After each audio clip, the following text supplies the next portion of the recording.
पश्चिम बंगाल में भारतीय जनता पार्टी ने ममता बनर्जी की तृणमूल कांग्रेस के 15 साल पुराने किले को आखिरकार ढहने का बड़ा कारनामा कर दिखाया है। तो आइए जानते हैं इस कारनामे के पीछे 10 वो कारण। तो पहला कारण है सत्ता विरोधी लहर। तृणमूल कांग्रेस वर्ष 2011 में पश्चिम बंगाल में सत्ता में आई थी। ममता बनर्जी ने वाम दलों को मजबूत किले को ध्वस्त कर इतिहास रच दिया था। लेकिन टीएमसी को सत्ता में रहते हुए 15 साल हो गए थे। ऐसे में ममता सरकार सत्ता विरोधी लहर का सामना करना पड़ रहा था।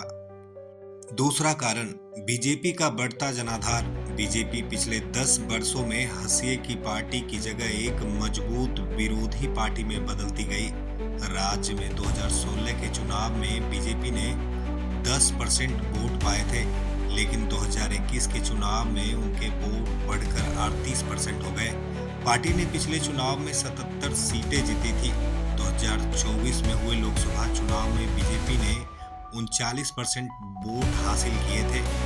तीसरा कारण टीएमसी के खिलाफ नाराजगी। ममता बनर्जी अभी भी पश्चिम बंगाल के एक लोकप्रिय नेता है, लेकिन बीजेपी ने ममता सरकार को बेरोजगारी, भ्रष्टाचार और गवर्नेंस के मुद्दे पर आक्रामक तरीके से घेरा। इससे ऐसे वोटर बीजेपी को लेकर आकर्षित हुए जो कुछ निश्चित तय नहीं कर पा रहे थे। चौथा कारण भ्रष्टाचार के खिलाफ गुस्सा।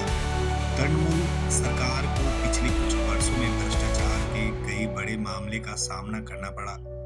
इनमें स्कूल टीचर भर्ती घोटाला, राशन घोटाला जैसे बड़े मामले हुए, जिनकी जांच केंद्रीय एजेंसी ने की। पूर्व मंत्री पार्थ चटर्जी जैसे पार्टी के कई बड़े नेताओं की गिरफ्तारी से पार्टी की छवि को झटका लगा और जनता में नाराजगी बढ़ी। छठा कारण घुसपैठियों के खिलाफ वोट। पश्चिम बंगाल में बांग्लादेशी घुसपैठियों का एक मुद्दा एक बहुत पुराना मुद्दा रहा है। विपक्ष ने इसे लेकर ममता बनर्जी पर कड़े प्रहार किए और आरोप लगाया कि उनकी सरकार घुसपैठियों की सहानुभूति रखती है और उनकी वजह से ही जीतती रही है। बीजेपी ने साथ ही वादा किया कि वह सत्ता में आए तो घुसपैठियों की समस्याओं को दूर करेगी। सातवां कारण एसआईआर का फायदा मिला। पश्चिम बंगाल में चुनाव से पहले वोटर लिस्ट संशोधन का एसआईआर का अभियान चलाया गया, जो एक बड़ा चुनावी मुद्दा भी बन गया। इस बार इस अभियान के बाद लाखों वोटरों के नाम कट गए।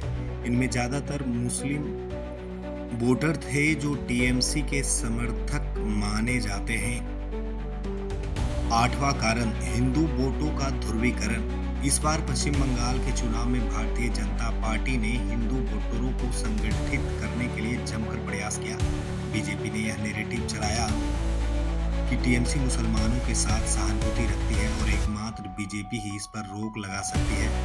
बीजेपी की ओर से पीएम मोदी, अमित शाह और राज्य के प्रमुख बीजेपी नेता शुभेंदु अधिकारी समेत तमाम बड़े नेता खुलकर इस तरह के दावे करते रहे कि टीएमसी मुसलमानों की समर्थक पार्टी है और ममता सरकार हिंदू वोटरों के साथ भेदभाव करती है।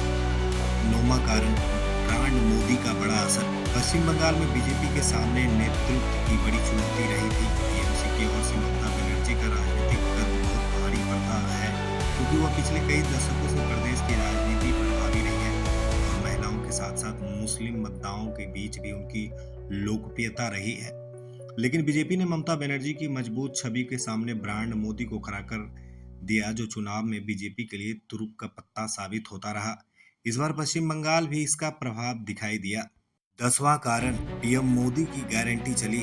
प्रधानमंत्री मोदी ने पिछली बार भी विधानसभा चुनाव में आक्रामक प्रचार किया था। इस बार भी बंगाल चुनाव में पीएम मोदी काफी सक्रिय रहे। अपनी रैलियों से तृणमूल सरकार पर लगातार हमले करने के साथ साथ पीएम मोदी ने एक और जबरदस्त वादा किया।